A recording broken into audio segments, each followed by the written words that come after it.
Quarentenas, pra quem não me conhece, meu nome é Leandra e seja muito bem-vindo ao meu canal Mundo Perverso.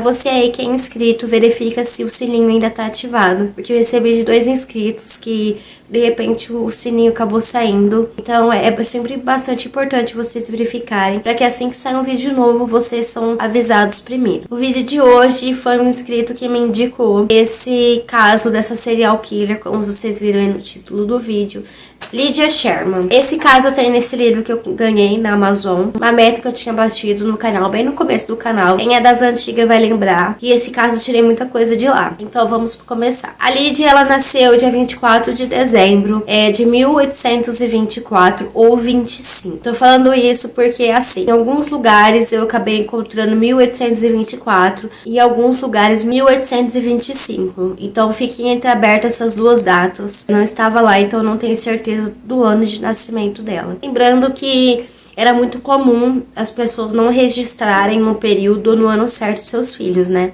Naquela época. Lydia, ela nasceu em Nova Jersey. Não consegui encontrar como que foi a infância e juventude dela. A única coisa que eu consigo garantir e afirmar para vocês é que ela era de uma classe média baixa, no qual ela acabou conhecendo Eduardo aos 17 anos e casando com ele. Eduardo, ele era viúvo e ele já era pai de 6 filhos. Assim que casou com ele, no primeiro ano de casamento, ela teve sua primeira filha, que o nome dela era Lydia. E ao decorrer desses anos, teve mais 6 filhos. Um dos filhos acabou morrendo com problema intestinal. Eles viviam numa situação muito difícil, mas chegou no decorrer dos anos que, com 13 filhos para cuidar, tudo ficou mais difícil ainda. Então ele conseguiu um serviço na polícia, no qual ele recebia um pouco melhor. Nesse período que ele estava lá, tudo caminhou muito bem, só que em 1863, após ele demorar muito para tomar uma atitude, um bêbado acabou esfaqueando um barman e por isso ele foi mandado embora. Nesse período que ele foi mandado embora, ele ficou extremamente depressivo, ele entrou numa depressão profunda. Ele só ficava na cama, deitado. E a Lydia, ela não ficou triste pelo marido, ela ficou com raiva dele, porque ele estava numa situação muito difícil e não era hora dele ficar deprimido dentro de casa. Nesse período também vale lembrar que os filhos do primeiro casamento já tinham ido embora. Então nessa época estava ela, o marido e os 6 filhos. A Lydia já considerava ele um peso morto. Então ela decidiu que era melhor matar o marido. Sendo assim, não precisava de mais uma boca para alimentar, já que ele não estava servindo para nada. Ela batizou o mingau com arsênico e acabou matando o marido. Na época foi chamado médico para o local. Ele acabou dando a causa da morte como esgotamento. Eu tentei pesquisar, vou deixar um pouco daí para vocês do que eu encontrei aí na descrição do vídeo. Mas como é um diagnóstico muito antigo, eu não consegui achar coisas muito especificadas. Mas o que eu sei dizer pra vocês que é basicamente quando a pessoa entra em uma depressão profunda. A depressão, geralmente, ela costuma te matando por dentro, a sua alma, entre aspas, pra quem acredita em uma alma. E depois ela começa a adoecer o seu corpo. Então essa morte por esgotamento é mais ou menos isso. A pessoa, ela se esgota mentalmente, e depois acaba que esgota o físico, onde gera outras doenças. Com base que ela nasceu em 1824, na época que ela ficou viúva, ela tinha 39 anos de idade. Nessa época, por mais que ela tinha matado o marido dela, tinha muitos filhos, não tinha herança, não tinha dinheiro, e ela se viu perdida porque ela era dona de casa, tinha 6 filhos para cuidar. Então a melhor forma que ela decidiu para sair dessa situação, tendo os 3 filhos mais novos com mingau de arsênico. Assim que ela matou eles não tinham utilidade nenhuma para ela. Ela deixou os 3 mais velhos, sendo assim, deixou a Lydia de 18 anos, o George de 14 e a Annelise de 12 anos de idade. Todos eles já conseguiam trabalhar e trazer algum sustento. Nessa época, por mais que ela estava apertada, ela não começou a trabalhar. Ela não tirou o estilo de vida dela e continuou ficando em casa. Se livrado da morte, essa felicidade durou pouco para essas crianças. O George, de 14 anos, ele trabalhava como pintor. Na época tinha uma cólica de pintor. Essa cólica era devido por causa do chumbo que eles tinham na tinta e aonde acabava adoecendo os pintores. Ele acabou adoecendo com essa cólica. A mãe decidiu esperar uma semana para ver se ele melhorava, senão ia acabar matando ele. Mas infelizmente ele não melhorou. E aí ela acabou dando um chá batizado com arsênico, que infelizmente o George acabou falecendo. Depois só ficou as duas meninas. A Lydia, ela era mais velha, ela tinha 18 anos, ela era uma mulher saudável já.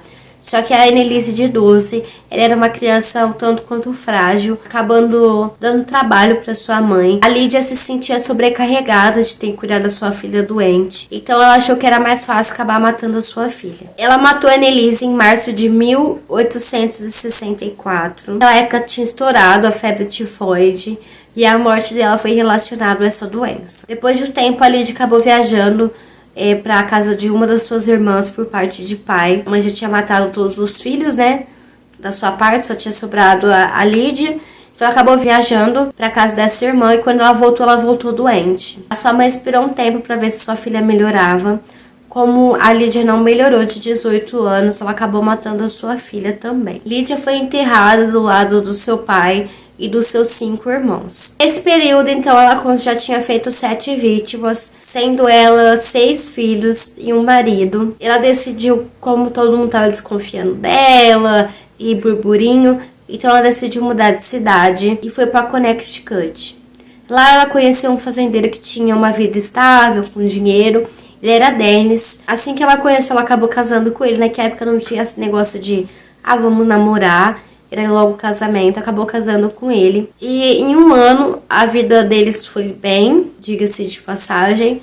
Uma vida estável, ela vivia tranquilamente. Ela estava numa das melhores fases em questão de dinheiro, que ela nunca tinha passado antes na vida dela. Só que quando o Dennis adoeceu, ele virou mais um peso morto na vida dela e ela acabou dando uma sopa batizada com arsênico. Naquela época, a morte foi dada como cólera. Com 45 anos, ela se viu viúva mais uma vez.